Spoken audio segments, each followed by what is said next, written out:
Hi everybody, my name is Dante Starshine. Welcome to this video, and to share some support, thanks for subscribing, liking, and sharing this video if you resonate with it. We're going to dive into some deep topics today, and this video is about the apocalypse and my mental health. And I say the word apocalypse lightly. It might even be clickbait, because is this really the end of times? No. But it is a very intense time on our planet, and we went through the whole 2020 experience that is in a way priming the engine for so many of the things that are happening today. In plain sight, there are mass atrocities, crimes against humanity. I don't need to go into the details because I'm going to talk about how this is affecting our own lives and how we can allow ourselves to thrive regardless of what is happening. I also want to say thanks to everybody for your birthday wishes. I turned 32 yesterday. Exciting, a crazy time to have a birthday. Anyway, so how do we take care of ourselves at this time? Step one is recognize that it's okay to not be okay. And this is one thing that can often happen when we are shocked by something or there's a challenging event in our lives that disrupts the flow of how things are going, is that we start to resist our own feelings of fear, of sadness, of anger, of panic. And when we resist, we make the problem so much worse. When we resist is when those emotions start to become something that become debilitating, that make it so that it's hard to get out of bed, or that we live with a constant state of dread, and this is not helpful. Remember that you're feeling exactly what you're feeling for a reason, and those feelings are there as messengers, as teachers, that are informing you of how to respond to the events that are unfolding in your life. And in this world, everything is connected.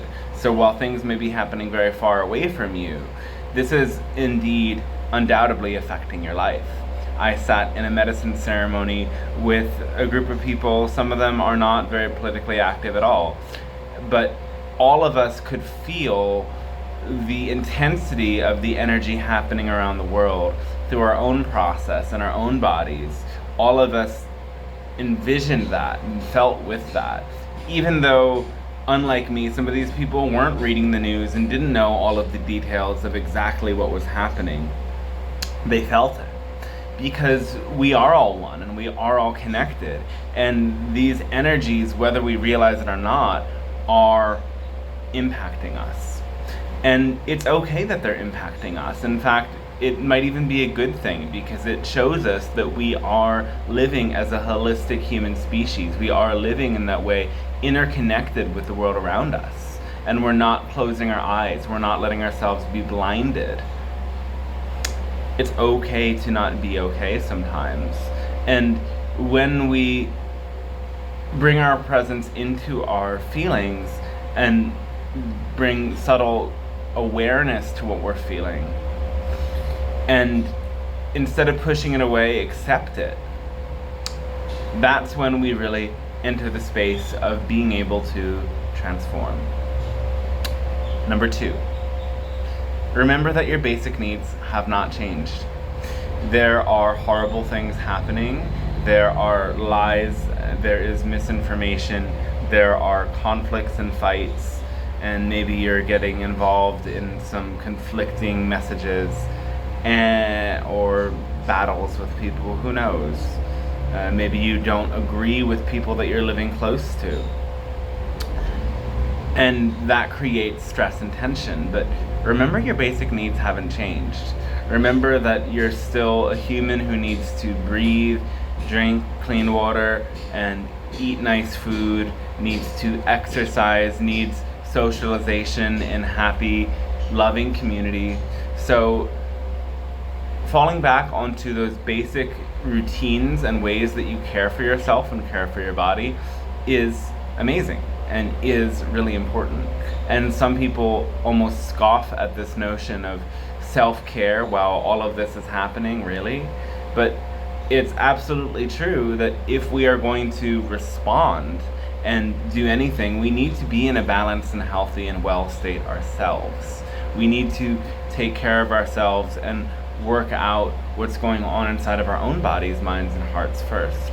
So that can mean meditation, that can mean yoga, qigong, it can mean exercise, it can mean going to the gym, taking a swim, it can mean spending time in nature, it can mean spending time with loved ones and opening your heart with loved ones.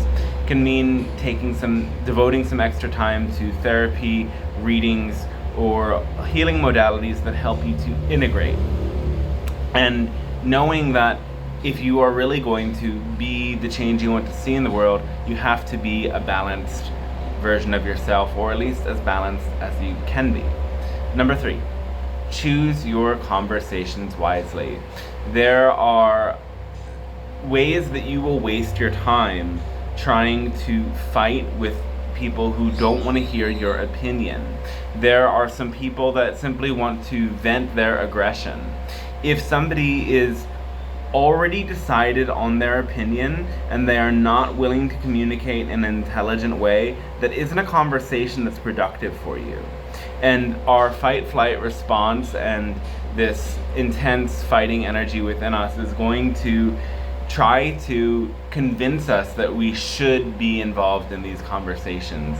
And we need to practice that restraint and take that step back so that we don't get sucked into something that is going to suck us of our life force. In some of the conversations that I don't really have many conversations with people that are not on board with me. I'm more focused on supporting and connecting with the people that are spreading positive information, positive energy, that are affecting a bigger change.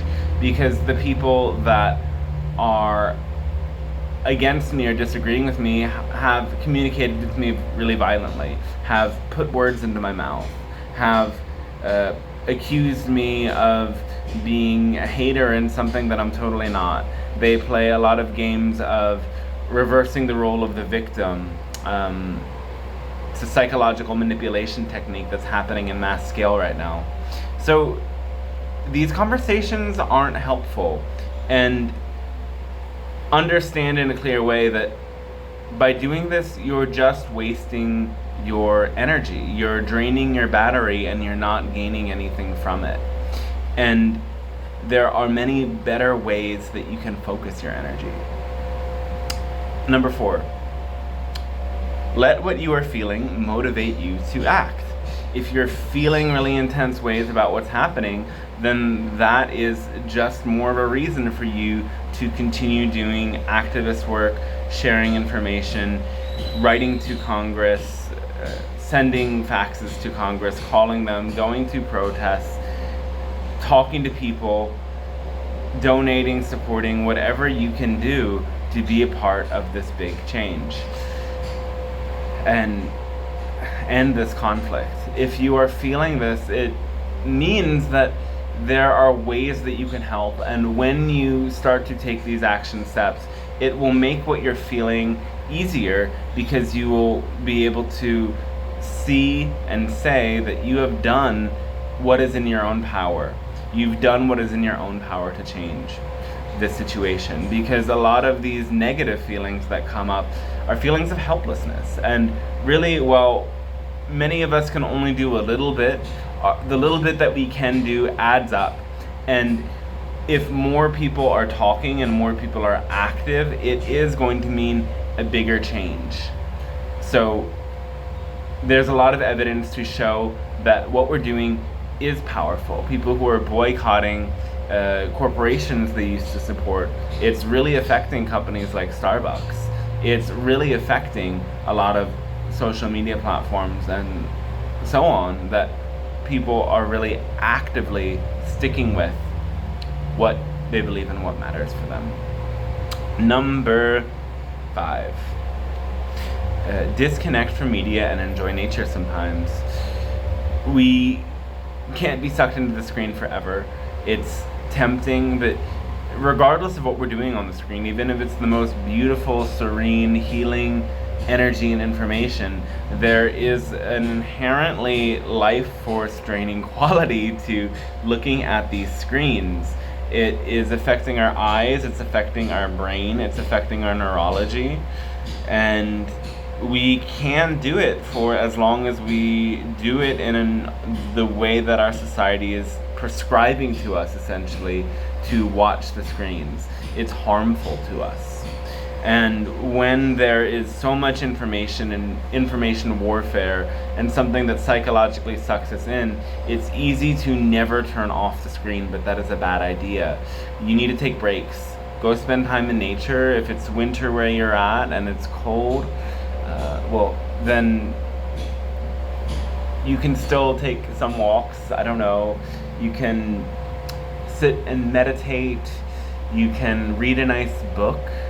You can do some movements, physical exercise. Do something that isn't staring at the screen for a significant period of time every day, and it's really going to help you. And the last one, number 6. This is a hard one for some people, is to consider the positive within the negative. And considering the positive within the negative is absolutely not turning the negative into a good thing. It's an atrocious, heinous, horrible, shocking thing that is affecting us in a really deep way. And so many people's lives are being lost on both sides. What is the positive within the negative is that now the world's eyes are opening and looking at that. There are so many people coming to social media now who are talking actively not just about this ongoing conflict, but the conflicts happening in the Congo, in Sudan, in Azerbaijan, in Armenia, there's a huge list. There's so many stateless ethnic groups and peoples out there. There's endless human rights atrocities taking place. And before, people wouldn't talk about this. It's something that I have known was happening for a long time. I was at one point employed by Amnesty International before I left all of that working for other people and just started doing my own healing as the only thing that I did for work, right? So I've known about these things, and it has always shocked me. And having a decolonized approach and speaking actively about the plight of indigenous people and what we're doing to our environments and the corruption and greed of the 1%, it's always been some part of my message and my understanding. But it couldn't always be a big thing in the forefront because I'm helping individuals heal. But the thing is that the individual cannot be separate from the whole.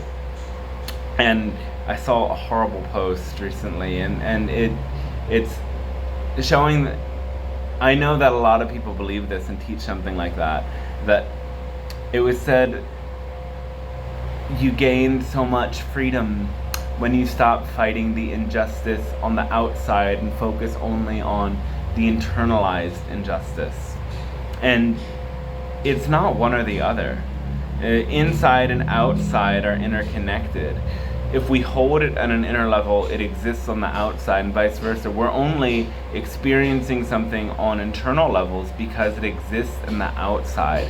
There is none of this separation, and there's this lie that you only need to work everything out within you is a very brilliant teaching and strategy for colonial oppressors to keep people stuck and focus on the realm of the individual. And when people live and exist in that realm, capitalism and the exploitation and hierarchy that comes with capitalism can thrive and succeed. And so, what was the last point again? It was consider the positive within the negative, and that is that people are waking up, and use this as the fertile grounds to plant the seeds of waking up. Waking up yourself, waking up others, not just about this current thing, but all of the other events and conflicts and energies in our world that are sort of exactly related with the same themes of colonial oppression, imperialism, and ethnic superiority complexes, eugenics, you name it. The exploitation of lands and peoples for their resources, for the gain of capitalist elite forces. It's pretty much the same across the board. And we overcome this not by focusing on our individual selves, but by recognizing that we are united by our struggles, and that if we experience any sort of inner persecution or inner injustice, it means that those things exist in the world, and we have to address them on both levels, or it's never going to heal and get better. So I hope this helps you. Remember, again, the points one more time. It's okay to not be okay sometimes. Remember, your basic needs have not changed. Take care of yourself. Do what you need to do. Meditate, yoga, connect with people. Open your heart in loving ways. Choose your conversations wisely. Don't waste your energy on the ignorant people. They're not worth your time. Let what you're feeling motivate you to act. You'll feel so much better once you've taken action. Disconnect from the screen sometimes and enjoy the world out there, because it's a beautiful world, even if these horrible things take place upon it. And again, consider the positive within the negative, that this event is leading to huge change and huge revolution. And I don't think the times ahead are going to be easy, but I find revolution and the idea of massive shifts and changes in consciousness and perception highly exciting. And so I'm not letting this slow me down. It sparks up anger and sadness and despair sometimes, but this is motivation to be a part of the change, and that is really exciting. Thanks for watching, and again, like it, share it, subscribe, turn on the bell button, the notifications, so you always are notified as to when I'm making a video. Let the world know. Wish me happy birthday, thank you. And the live stream channeling session will be on Wednesday.